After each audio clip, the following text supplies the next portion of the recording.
Today I am going to teach you the lesson We Are Not Afraid to Die by Gordon Cook and Ellen East. This is the second part. Let's see what is there. Water, water everywhere. I could feel that the ship had water below, but I dared not abandon the wheel to investigate. So the ship was full of water because the huge waves still coming in it. Even then, the narrator did not have the courage to leave the wheel and go out to see what really was the condition inside the ship. Suddenly, the front hatch was thrown open and Mary appeared. We were sinking, she screamed. The decks are smashed. We were full of water. Take a wheel, I shouted as I scrambled for the hatch. So suddenly the front door was thrown open and his wife Mary appeared crying that they were fully going to sink as the ship is full of water. Larry and Herb were pumping like madmen. Broken timbers hung at crazy angles. The whole starboard side bulged inwards. Clothes, crockery, shirts, tins and toys sloshed about in deep water.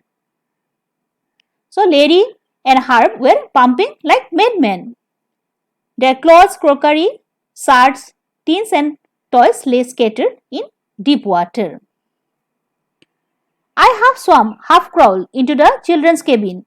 Are you all right? I asked. Yes, they answered from an upper bunk.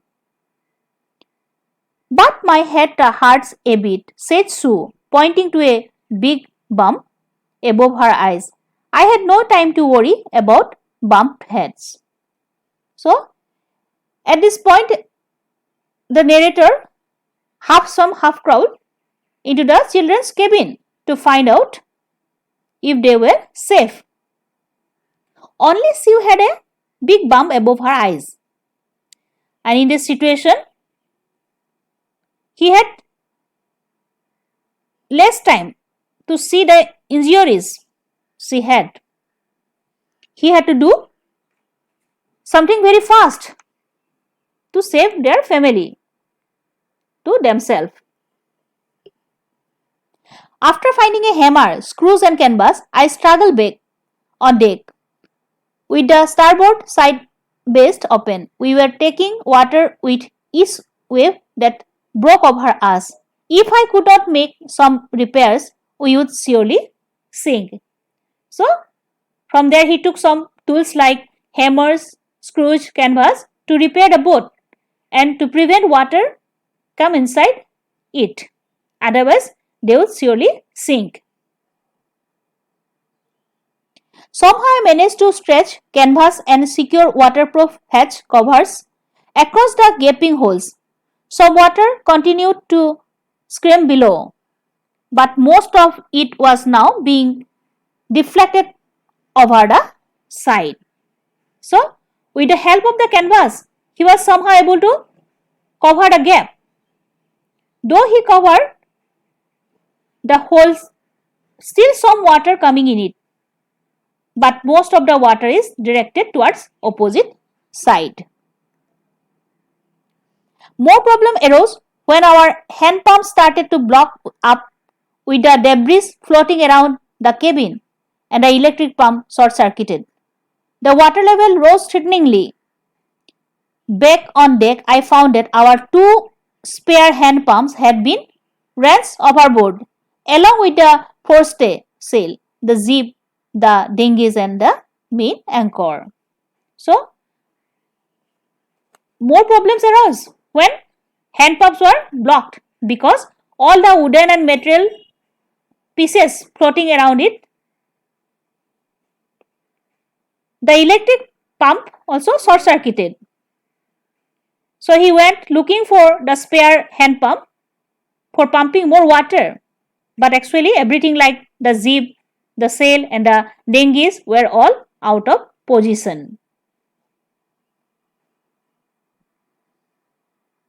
Then I remember we had another electric pump under the stateroom floor.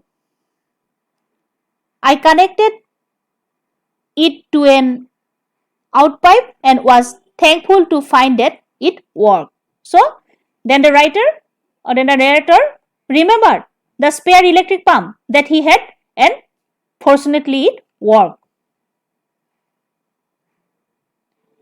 The night dragged on with an endless, bitterly cold routine of pumping, steering, and working the radio. We were getting no replies to our mayday calls, which was not surprising in this remote corner of the world. So, the narrator said that during that night they had to work continuously with great difficulty because it was too cold and they were trying to pump out the water. They tried to took the ship on proper direction and work on the radio to get signals for their help. But in this remote corner of the world, it was not possible to get it. Sue's head had swollen alarmingly. She had two enormous black eyes, and now she showed us a deep cut on her arm. When I asked why she had not made more of her injuries before this, she replied, I didn't want to worry you when you were trying to save us all. So Sue's eyes were becoming black and bulged and had swollen alarmingly. She had a deep cut on her arm also, and when her father asked, she replied that she didn't want to worry them when they were trying to save them all. By morning on 3rd January, the pump had the water level sufficiently under control for us to take 2 hours rest in rotation, but we still had a tremendous leak somewhere below the waterline, and on checking I found nearly all the boats' main reef frames were smashed down to the keel. So by the morning of January 3rd, the situation showed a little improvement. The water level was sufficiently under control. The crewman could take 2 hours rest in rotation, but he said that still from somewhere below water is coming inside. After checking, he had found that all the boatsmen main rib frame were smashed to the keel. The starboard was holding only with few cupboard partitions, but it will not last for long.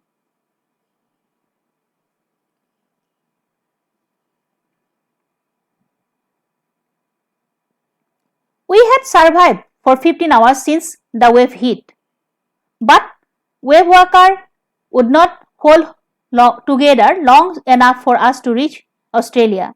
I checked our charts and calculated that there were 2 small islands a few hundred kilometers to the east. One of them, Ile Amsterdam, was a French scientific base. Our only hope was to reach these pinpricks in the vast ocean. But unless the wind and seas abated, so we could hoist sail, our chances would be slim indeed. The great wave had put our auxiliary engine out of action. So it was almost 15 hours they were in wave walker, and the narrator was sure that the wave walker could not hold them long to reach Australia. So now it is his duty to say that where he could land his ship safely, isn't? According to his certain calculation, he found 2 islands which are located a few hundred kilometers to the east from their current position. and one of them is Ile Amsterdam, which is France scientific base. And the narrator said that there was only hope to reach this tiny island in this huge ocean. And he said that if the wind and the sea subsided, they could hoist sail. And if it worked, they could reach one of these islands. And he also said that due to the huge wave, their auxiliary engine, means helping engine, was also not working. On January 4th, after 36 hours of continuous pumping, we reached the last few centimeters of water. Now we had only to keep pace with the water still coming in. We could not set any sail on the main mast. Pressure on the rigging would simply pull the damaged section of the hull apart. So we hoisted the storm jeep and headed for where I thought the two islands were. Mary found some corn, beef and cracker biscuits, and we ate our first meal in almost 2 days. So, in the next day, this is in 4th January, after 1.5 days continuous pumping, only a few centimeter water left in it. Now they had to control the water to come in it, and this way they could safeguard the ship. He said they could not make any sail on the main mast. They could not pressure on the rigging. So he hoisted the storm jeep, headed to the island. Mary gave them corned beef and cracker biscuits. Actually, after 2 days, they were having had their first meal.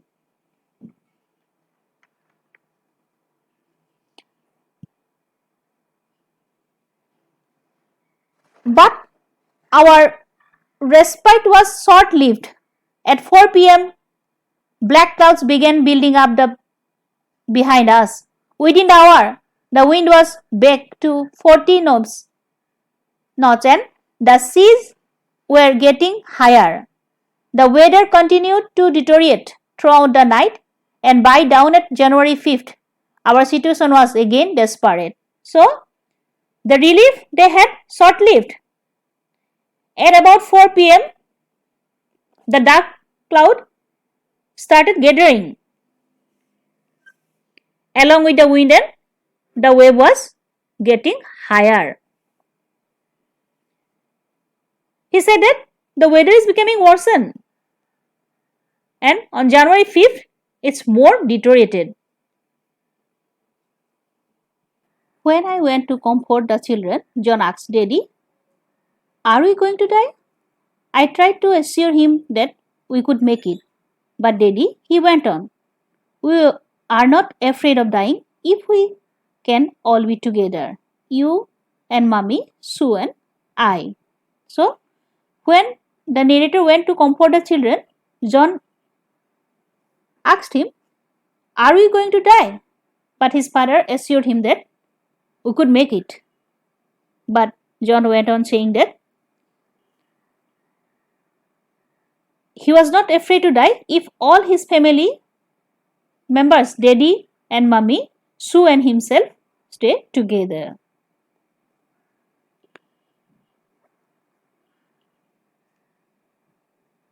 I could find no word with which to respond, but I left the children's cabin determined to fight the sea with everything I had.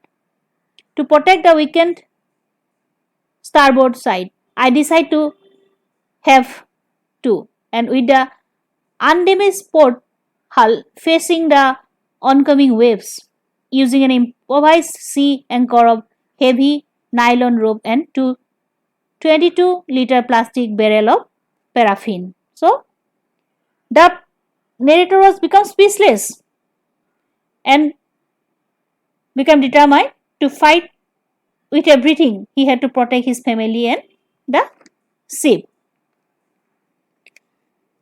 That evening, Mary and I sat together, holding hands, as the motion of the ship brought more and more water in through the broken planks. We both felt the end was very near. So, that evening, Mary and the narrator sat together, holding their hands, and they both felt that their end was very near. I am stopping here for today. In my next video, I will continue you explaining the rest of the chapter along with the question answers. If you like my video, do like, share and subscribe. Thank you.